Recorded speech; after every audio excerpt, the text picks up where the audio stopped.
Olá pessoal, aqui é o Diego Wagner e nós estamos iniciando mais um episódio do Cast for Closers, podcast para dominar inside sales e colocar suas metas no bolso. Hoje a gente vai falar com o Theo Orozco, ele é CEO da Exact Sales, e o tema do podcast é o que é pré-venda e como as empresas estão tendo sucesso com essa prática. Theo, pode se apresentar um pouco, pessoal? Obrigado, Diego, pelo convite. Oi, pessoal, tudo bom, né? Eu sou o CEO da Exact. A Exact é uma empresa que trabalha com pré-vendas e agora a gente tem um software também de sucesso do cliente. Verdade.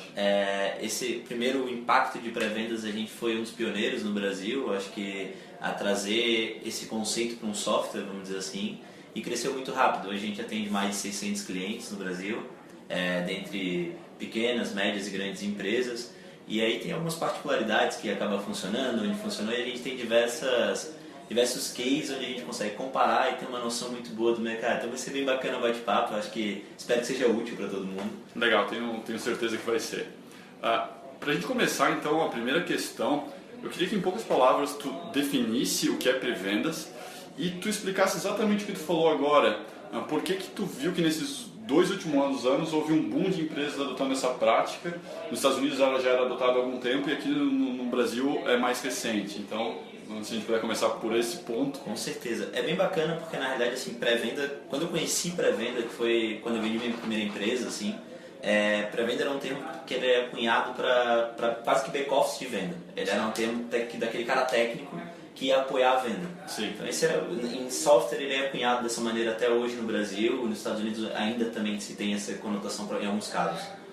E o que aconteceu é que as vendas acabavam indo para a ponta, então você saía ali de um trabalho de marketing, por exemplo, de um MQL, jogava já como se aquilo virasse o que a gente chama de SQL, qualificado para vendas, né? Sim. Então a gente já jogava para a ponta.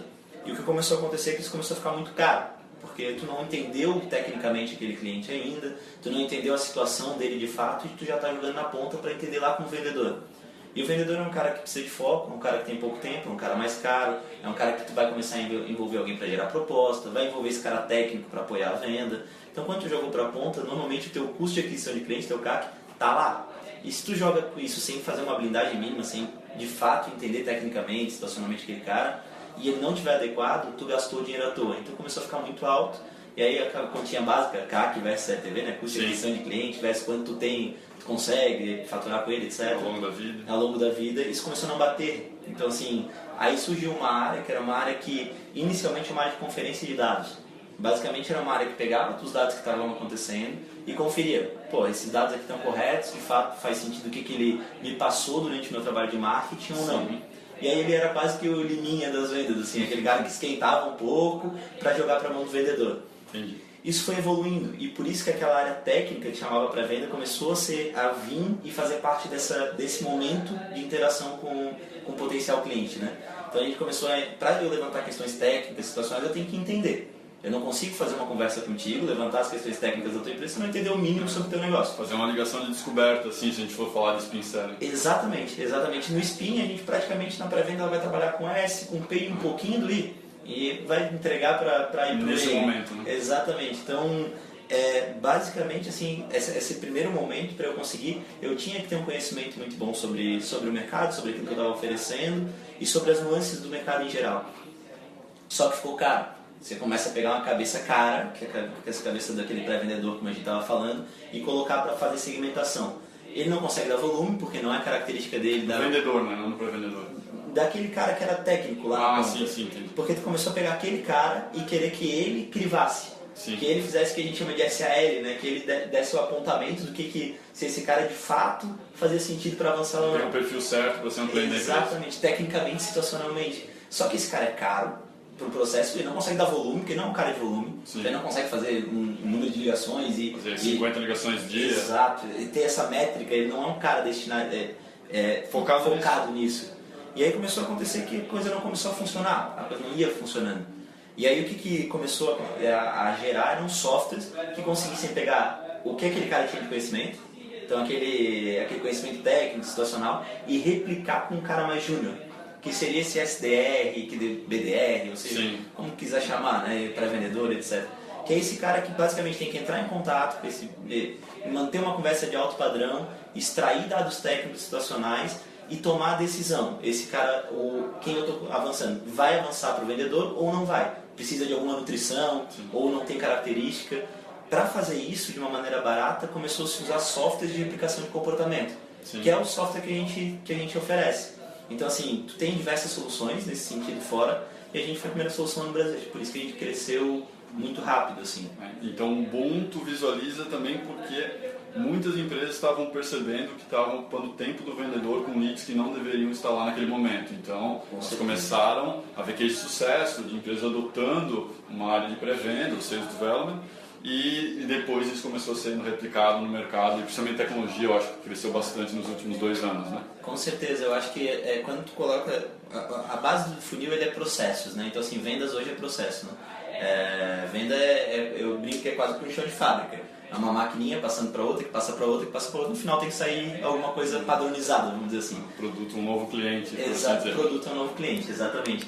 E aí, pô, quando a gente chega com solução que mostra que o teu processo é ineficiente, que aquela máquina não tá tendo um desperdício muito grande de material, vamos dizer assim, que o material caro, então, para fazer o teu produto tu usa 20% da chapa, 80% tu tá desperdiçando. Quando tu prova isso pro cara, é muito simples dele olhar e dizer assim, pô, de fato, eu estou desperdiçando. Eu posso melhorar nesse ponto. Eu posso melhorar nesse ponto. E por isso que como cresceu muito rápido a pré-venda. Porque ele olha e fala, pô, de fato, eu gasto tempo. A gente tem uma métrica que é muito interessante.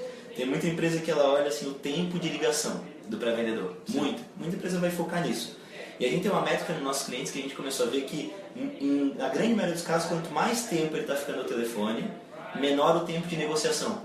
Depois na ponta. Legal. Então, assim, isso é uma coisa assim, tu tem que olhar no geral. E é que nem um chão de fábrica, igualzinho.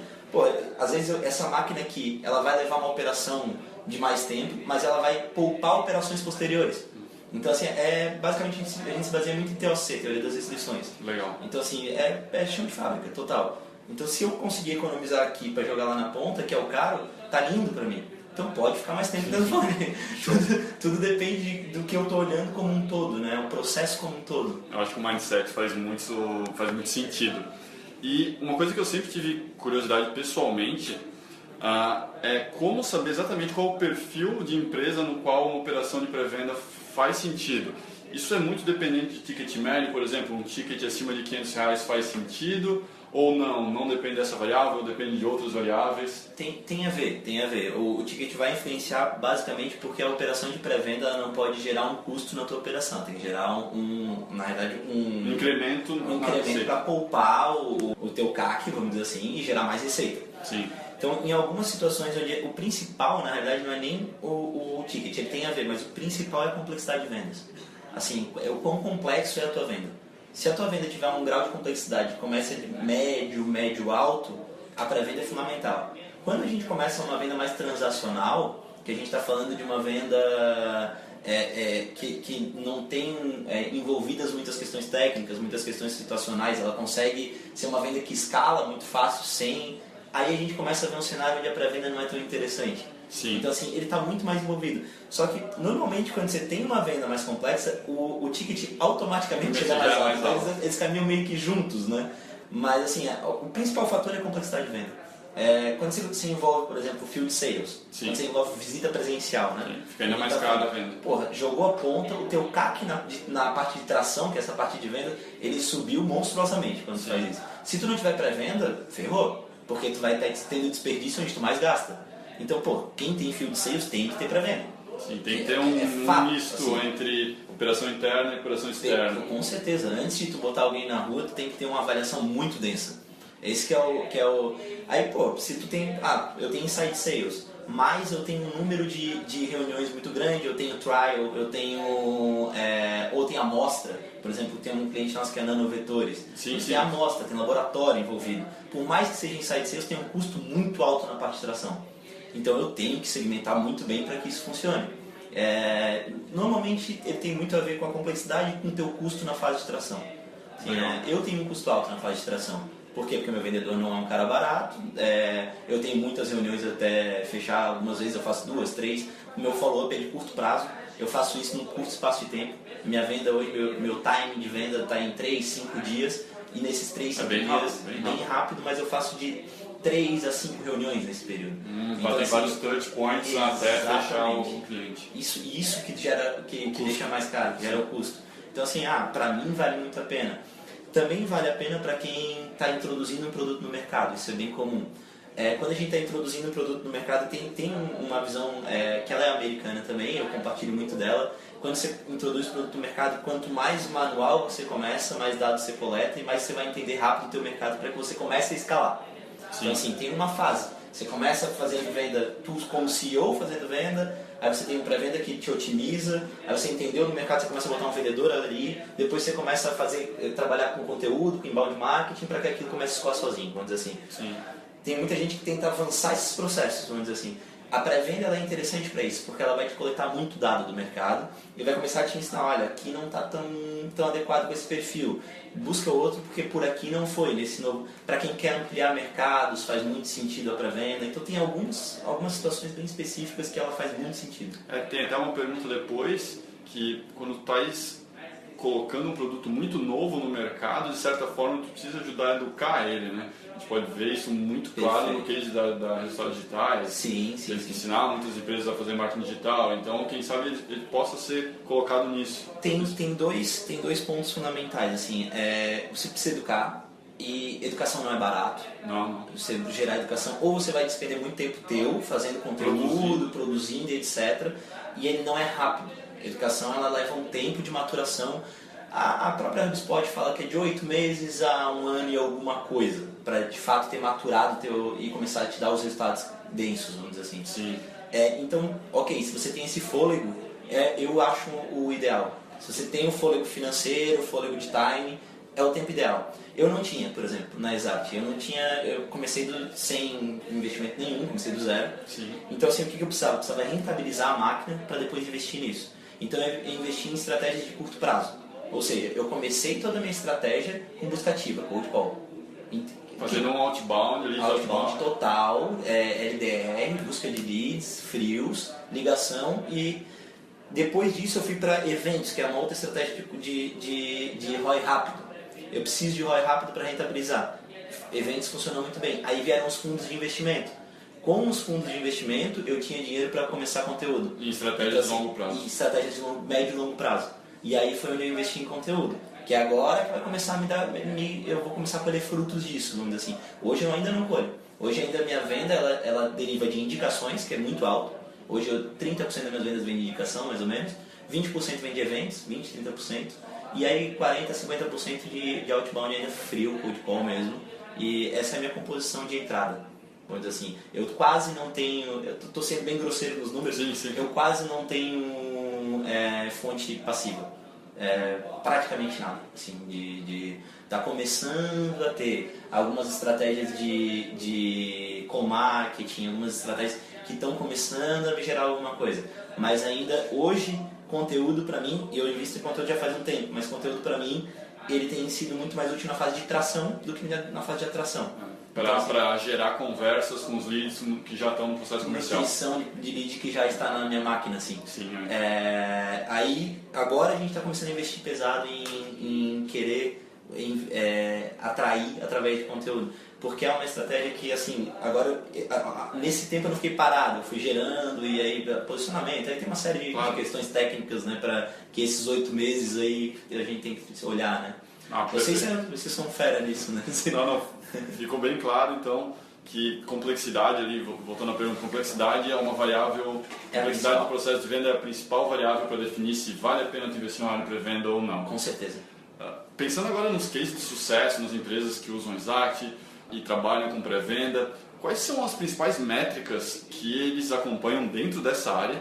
E se tu puder compartilhar com a gente, qual é uma boa média de número de agendamentos por dia por SDR que tu vê nos melhores cases? Isso é bem interessante, assim, isso é uma coisa que a gente está trabalhando aqui dentro até para gerar um relatório, e ele é super complexo, porque o que acontece?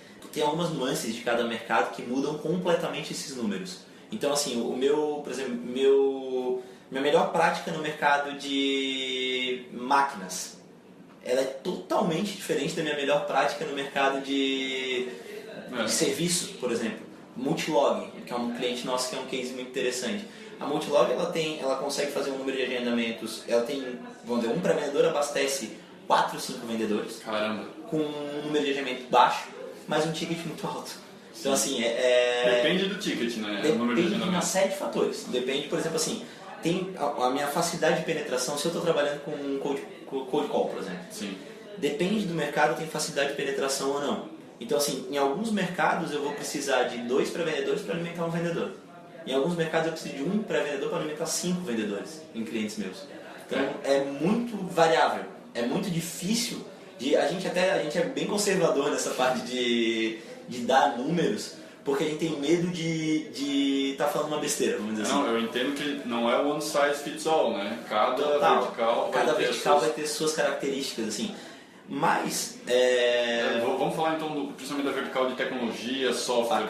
Bacana. Muito dos nossos ouvintes, da audiência, está dentro dessa vertical, né? Perfeito. Eu tenho algumas estratégias. Por exemplo, tem gente que tem um inbound marketing muito denso, a coisa está funcionando muito bem, e aí a gente começa a ter mais SDR, que é um cara que vai pegar uma coisa mais pronta para aprofundar.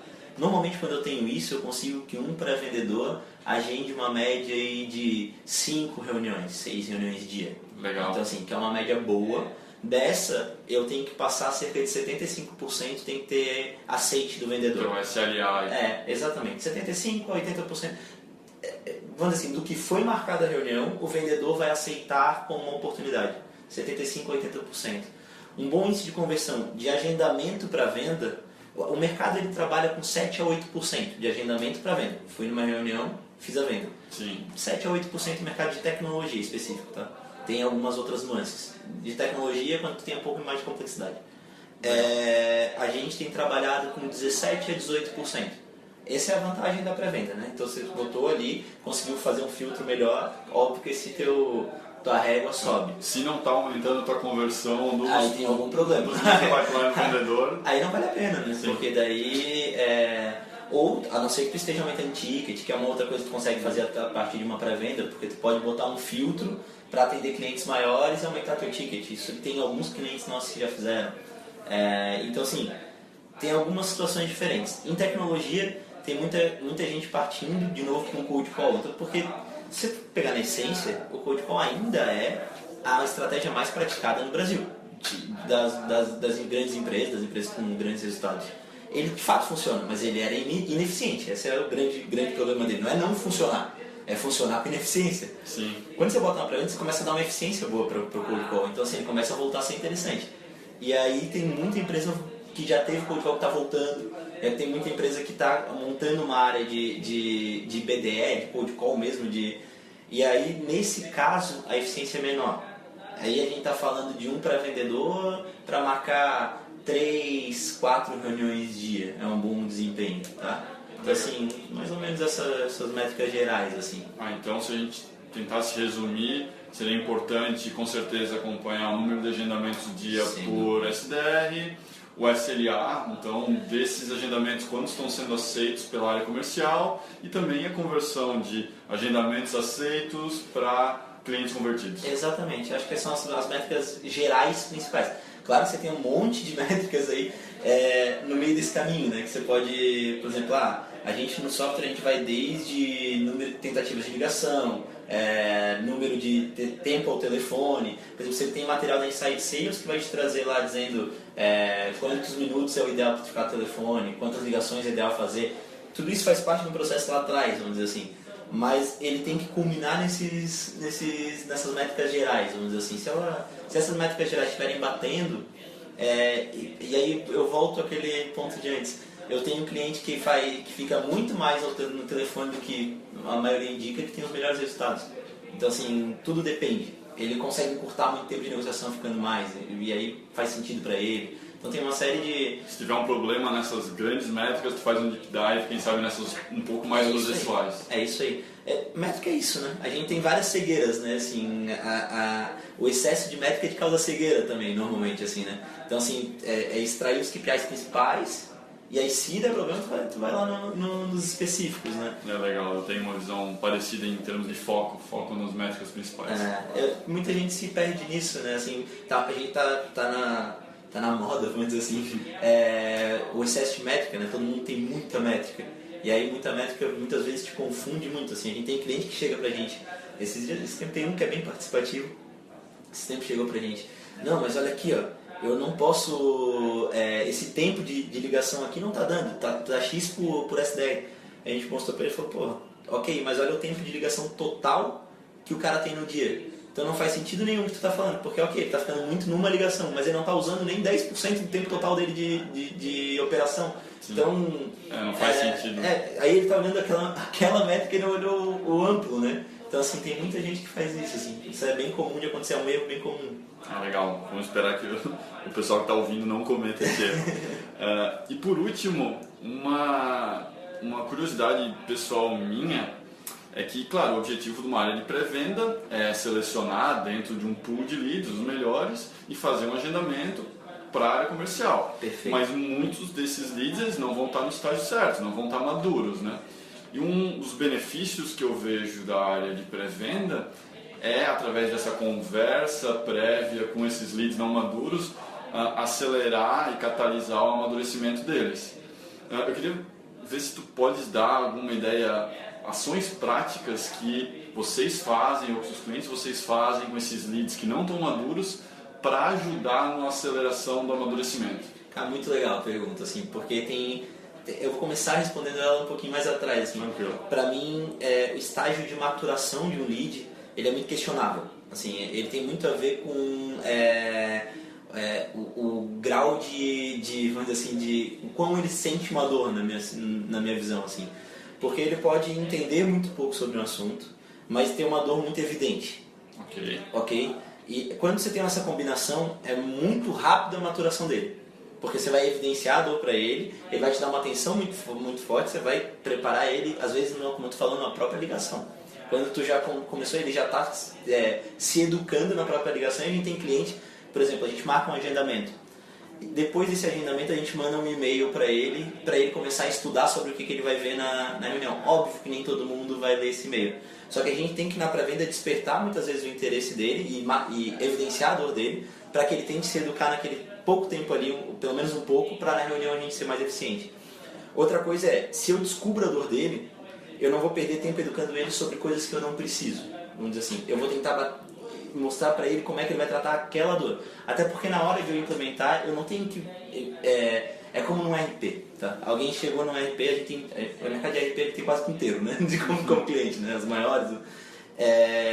É muito interessante, porque o RP ele pode fazer... Sistema super complexo, né? Ele pode mexer no teu financeiro, na tua produção, ele tem N fatores que vai poder... Mas normalmente tu procura um RP porque tu tem uma dor. Teu financeiro está funcionando, tua produção está com problema no estoque. Alguma coisa evidenciou. Eu não preciso educar ele, trabalhar ele com tudo. Durante a implementação eu vou fazer isso. Agora, se eu educar ele sobre como é que ele vai resolver aquele problema dele ali, eu vou chegar na venda e vou fazer a venda muito tranquilamente, ele vai estar muito maduro do que ele está comprando, e aí eu vou gerar inclusive em CS, que é depois, o que a gente chama de suprassonância cognitiva. Então assim, eu vou pegar com ele, botei a expectativa dele sobre um ponto e vou entregar 10 pontos para ele. Então isso tende a gerar um grau de satisfação e de fidelidade muito bom. Porque o CS deriva, o churn ele deriva de uma venda mal feita. Over-promise. Exatamente. Tu botou lá em cima a expectativa e tu não consegue bater aquela expectativa. Isso gera o churn. A base do churn é essa. Quando eu tento trabalhar tudo que meu produto pode fazer por alguém, o que eu estou fazendo é botando a expectativa lá em cima. E eu não precisava. Muitas vezes eu só tinha que trabalhar um ponto específico, vamos dizer assim. Então, pra mim, esse é o início de tudo. Assim, entender a dor específica que a gente está querendo tratar, vamos dizer assim, para que eu consiga avançar. Treinar a equipe de pré-vendas em explorar dentro de uma ligação, um e-mail, uma série de conteúdos enviados com aquele lead, uma dor principal. Exatamente isso. Assim, eu tratar eu ter foco. Basicamente, venda é foco. Na segunda palavra para mim venda é processo e foco. Assim, é a base. E aí quando eu vejo que ele não está maduro, porque foi uma pergunta, né? Então assim, eu fiz todo o processo, vi que existe um ponto que realmente assim, nesse momento não dá para avançar. Assim, nesse momento ele é um bom cliente, Mas nesse momento, um futuro bom cliente, mas nesse momento, situacionalmente ou tecnicamente, ele ainda não está no momento certo para avançar comigo. O que eu faço? Eu conecto, por exemplo, com RD ou com HubSpot ou com alguém que trabalha com nutrição, e aí eu vou dizer, olha, fala com ele sobre esse assunto aqui agora, e aí quando ele passar por esse fluxo, volta para mim. Eu faço uma nova análise. E aí eu faço uma nova análise para ver se agora ele está pronto. Então a gente interage muito com fluxos de nutrição. Para esse cara que não está pronto ainda, né? Para esse cara que teve algum fator técnico que não encaixou. Timing, situacional. Vamos voltar para RP. O cara... Fala de nome, né? Fala de nome de cliente, é uma merda, mas vamos lá. Vamos dizer que a Tox está querendo vender pro cara, tá? E aí ele descobre que a Sank tem um contrato de 1 ano com o cara, e eu estou entrando no segundo mês de contrato da Sank. Não vou conseguir vender para aquele cara ali. Então o que eu tenho que fazer é começar a nutrir ele sobre o que eu tenho de diferencial, para que dali, quando ele chegar 10 meses, eu volte a entrar em contato. É um exemplo tolo, mas é um exemplo que evidencia, assim, é bem esse... É um situacional, né? Então na situação não estava... O cara era um puta cliente, tinha tudo certo, mas a situação naquele momento não era ideal. Então assim... Faz todo sentido, e até uma coisa que, pelo menos, eu gosto de evidenciar nessa pergunta para as empresas que optarem por trabalhar com pré-venda, não encararem somente como uma área de passagem de agendamentos, mas como uma área de educação, que eles visualizem cada ligação como uma oportunidade de educar um lead que, se não estiver pronto agora, vai amadurecer mais rápido por aquela ligação. É isso aí. Ele faz parte de uma educação. A pré-venda ela tem algumas metas, né? Extrair as informações corretas, porque hoje, por exemplo, se você pegar o material da RD, da HubSpot, 60% que é imputado de maneira inbound, ele não é confiável, ele está incorreto, vamos dizer assim. Então ele tem essa missão também, de conferência, de trazer a informação correta, aprofundar a informação, então esse é um segundo. Crivar é um terceiro, mas não é o fundamental, não é só o crivo, muita gente confunde, acha que pré-venda é só crivar, só entender se está pronto ou não está pronto, isso não é. Ele tem outras vertentes, né? A outra é entender a dor para preparar o vendedor. Então, preparar o teu vendedor e dizer sobre o que ele precisa conversar. Então, é quase que, pré-venda é quase que o jogador de xadrez. O vendedor acaba sendo a peça, muitas vezes, assim. E o quinto é despertar interesse. Então, assim, e aí quando desperta interesse, eu tô muitas vezes nutrindo. Então, assim, para eu despertar o interesse, eu preciso te educar para que tu tenha aquele interesse. Então, sim, eu acho que faz todo sentido o que tu está falando. A pré-venda é, sim, muitas vezes, numa conversa, uma forma de educação. A gente trabalha muito com gatilhos mentais, né? Então, assim, eu coloco uma situação planejada para eu contra-argumentar. Aí a gente usa gatilho de autoridade, a gente usa uma série de gatilhos mentais no nosso roteiro. Então, assim, quando eu estou falando de um script, que dentro de uma pré-venda ideal, o script não é faça a pergunta 1, a 2, a 3, a 4, isso não existe. Isso é equivocado. É como eu começar a conversar contigo, tu me responde uma coisa, não interessa que tu me respondeu, eu estou fazendo outra pergunta, senão não pode ser assim. Sim. Então, assim, o que a gente faz no software baseado no que tu me responder, eu vou seguir uma linha de raciocínio ou outra, ele vai se adaptando. Vamos dizer que eu me adaptei e vim para, sei lá, te perguntei o teu CRM, em algum momento. A gente fala, Pipe Drive.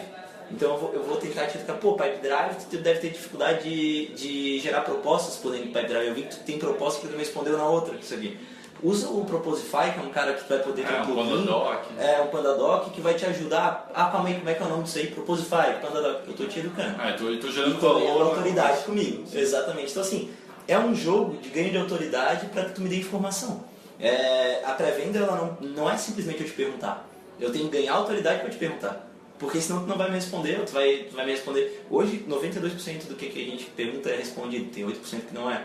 O que aconteceu com esse 8%? Eu não ganhei autoridade suficiente para que ele queira ouvir minha próxima dica ou meu próximo conselho. Essa é a base. Eu começo dando conselhos, dando dicas importantes para que ele continue me respondendo, para eu dar uma nova, e aí é uma composição. Então, assim, esse é um roteiro bem feito. O roteiro bem feito não é só de pergunta, não é só o que eu quero extrair, é o que eu tenho que te dar, é uma moeda de troca. É muito parecido com conteúdo, né? Sim. Eu te dou um conteúdo para tu baixar o próximo conteúdo, tu vai me responder a minha landing page, e aí tu recebe meu próximo conteúdo. É a mesma coisa, só que é em tempo real. Então, assim, são estratégias muito semelhantes. Legal. Show, Theo. Quero agradecer muito os 30 minutos que tu tirou para conversar com a gente sobre pré-venda e gravar esse podcast. Eu espero que todo mundo tenha adorado. E, de novo, muito obrigado mesmo. E parabéns pela qualidade do material, tenho acompanhado, cara, muito legal o material que vocês estão publicando. Acho que a gente tem um pool de soluções comerciais aí muito legal acontecendo no mercado. Vocês, RD, nós, tem uma série de empresas legais aí para o pessoal conhecer, com muito material rico, né? Então, coisa boa. Show. Parabéns. Valeu, cara. Um abraço, pessoal.